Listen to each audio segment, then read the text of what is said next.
sacrifício seja aceito por Deus Pai Todo-Poderoso. Receba, Senhor, todas as donas de sacrifício, para a nossa vida e toda a Santa Igreja. Vamos ceder a Deus, a nossa Igreja, os dons da unidade e da paz, simbolizados pelo pão e o vinho que oferecemos na Sagrada Eucaristia, por Cristo nosso Senhor. Amém. O Senhor esteja convosco. Está no meio de nós. Corações ao alto.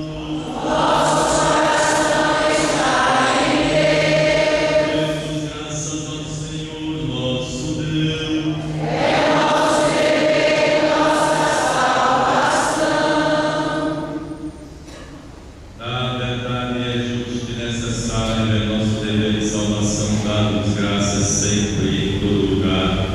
Senhor Pai Santo, Deus eterno e todo-poderoso, por Cristo, Senhor nosso, Ele, verdadeiro e eterno sacerdote, oferecendo-se a vós pela nossa salvação, instituiu o sacrifício da nova aliança e mandou que o celebrássemos em sua memória.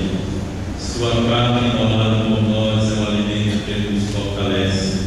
Seu sangue por nós derramado é a bebida que nos sustenta.